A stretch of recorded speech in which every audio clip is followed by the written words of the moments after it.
This is Danny Draven. I'm an independent filmmaker, director, and producer. Recently, I made a movie called Ghost Month, completely shot in Nevada on 35mm film. And I've also made several other films, including Stuart Gordon Presents Deathbed, Hell Asylum, Horror Vision, Crips, and Dark Walker.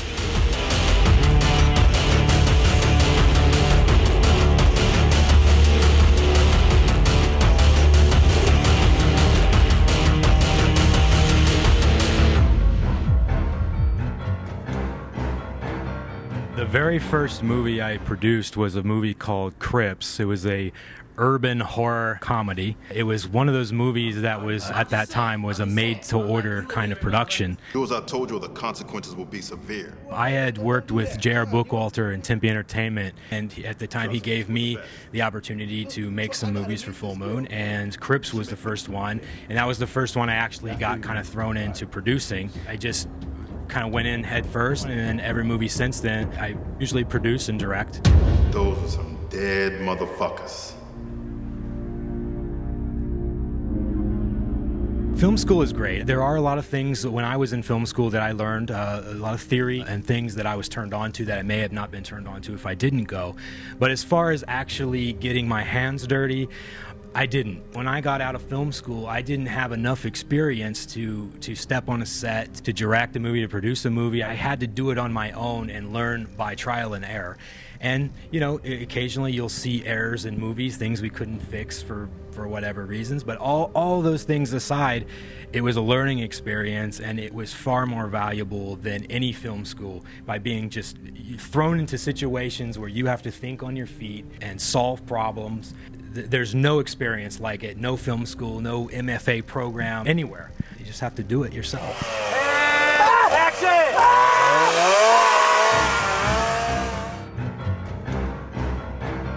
When you're a producer for hire, usually you're given a certain amount of money to make a movie in a certain amount of time. And I've done this several times, and it does limit you on what you can do because you don't have very much control. No, you fool!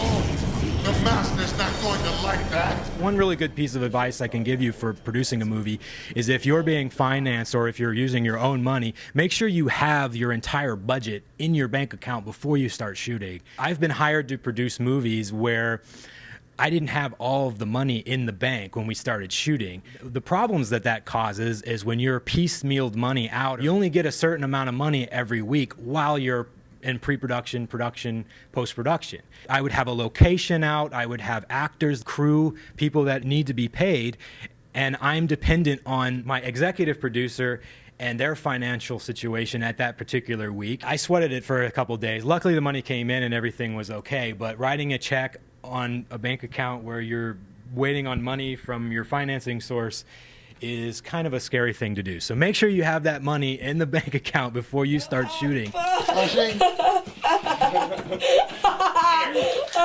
It tastes good. When you're producing low-budget films, you can call yourself a producer, but usually you're also doing the job of a line producer. You got to deal with everything. I mean, you will deal with everything from late actors, I've had a few drunk actors, to the cops showing up, the fire department showing up, people wanting to see your permits. What are you doing here, sir? IDs. Oh, yeah, sure.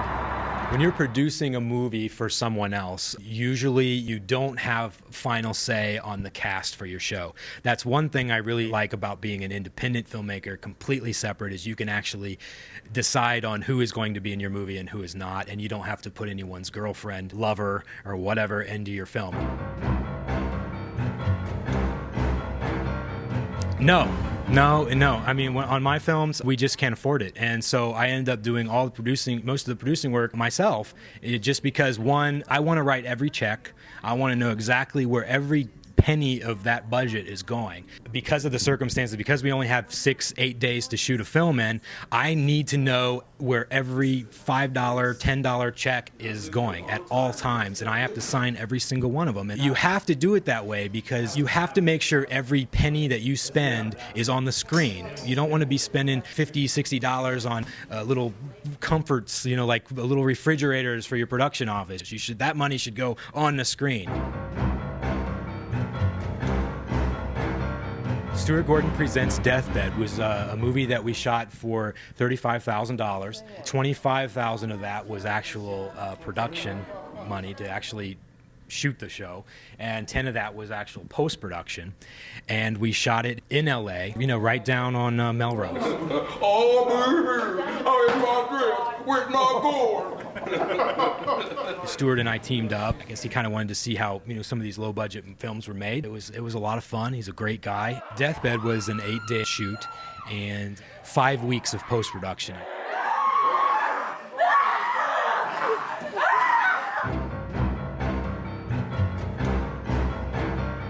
A good producer is somebody that, one, is extremely good with people. There are a lot of people you have to deal with every day. There's a lot of problems that you're going to have to deal with, and you can't be somebody that's short-tempered, somebody that's not diplomatic. That, for me, has worked really well when I produce films. If somebody brings you a problem, if somebody's complaining about the food, if somebody's complaining about going over an hour, you can't start screaming at that person. You have to know how to handle these situations. And I think that's really what can separate you from being a really good producer and one that's kind of an ass. I have always directed what I've produced, and I love doing that. It's very difficult, though, and I have to tell you this for a fact. I remember one situation in particular where Stuart Gordon was on the set that day. He was the executive producer, and I was the producer and the director. So I was blocking a scene. Actually, we were shooting the scene, and as the scene was happening, I noticed that in the background, one of the 2K lights was a little too close to one of the flags, and it started to smoke. The flag started to burn a little bit of a hole through it. Well, the director part of my brain said, okay, we got to keep shooting because the camera's rolling and we need to finish this scene out. And then the producer side of my brain said, oh, shit, that flag is going to cost me $100 to replace when this movie is over, and I don't have $100 to replace that flag. We need to stop and make sure that it doesn't burn a bigger hole and cost the production more money. And my producer half, I think, got the better half of me on that particular situation. I had to stop in the middle of a great scene, and I said, oh, yeah, the flag is burning, turn the light off.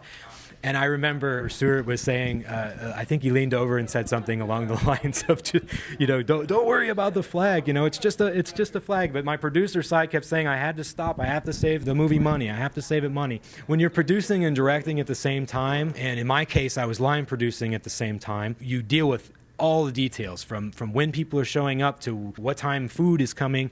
And it's a lot to do when you're directing at the same time. So if you can have somebody else that's helping you out, and I did on some of the shows, I definitely had people that were helping me out. But you've got to be able to say, okay, if there's a problem that comes up, you need to let somebody else deal with it, and you need to focus on directing the film.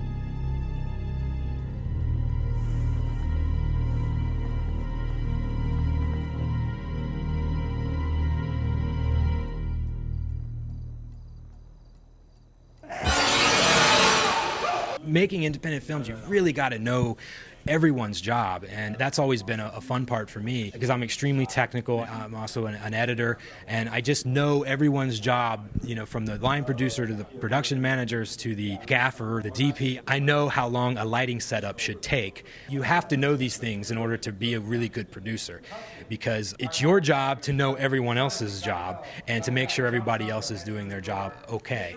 Otherwise, it's hard to make a movie really fast. It's hard to make something in 6 to 8 days, unless you really know how to stay on top of everyone on your crew. When you're producing and directing at the same time, you can become a little bit schizophrenic, I think. I've been in situations where the director half of me wanted to splat blood all over the locations. Didn't really give a damn. We were paying to be there, but didn't really care that it was going to get all over the wall. So the director half of me is like, just splatter the blood. Who cares? Whatever it takes to get this shot is what it takes to get the shot. The producer half of you is yelling at the director half saying, that's going to cost us money, they're going to throw us out, we're going to have to repaint the wall, we can't do it. We've broken doors in locations just so we could have a hand go through the door. We didn't even ask permission to have the axe go through the door. We just took the axe and ran it through the door, shot it. We did get the shot, it was great, and, the director half prevailed in that particular situation.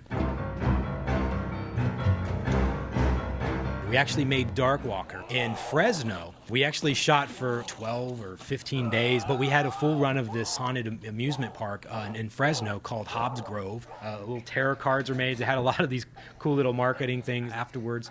The one thing I was really excited about was they actually did a full Halloween mask, and you can buy it online or anywhere. It's out there. So that was really cool to see something that you worked on for so little actually have a mask made of it. So there's all kinds of things you can do with the marketing. So it's a tough business, Danny, being a monster.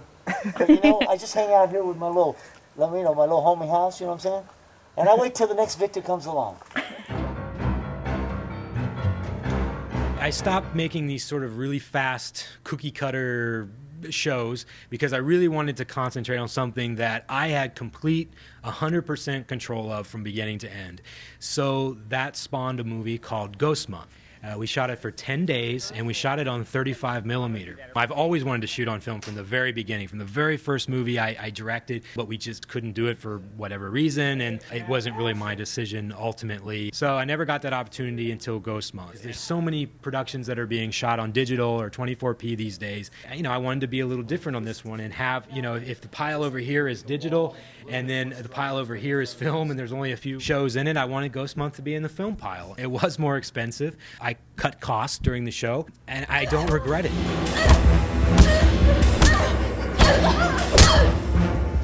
For that particular film, I had some investors, and I was also an investor as far as my time and the work that's done. I don't pay myself to edit the film. I didn't pay myself to produce it, to direct it. So when you look at a budget for a movie like Ghost Month, you see producer, director, editor, sound, and all these different jobs, and you just see zero. And that means basically I have to do it myself. And I've done a lot of post-production work, so I was able to do a lot of my own editing and sound design and putting together flyers and marketing. Again, and the more things you know how to do, the more things that you can bring to the table when you're producing a movie, the more money you can save.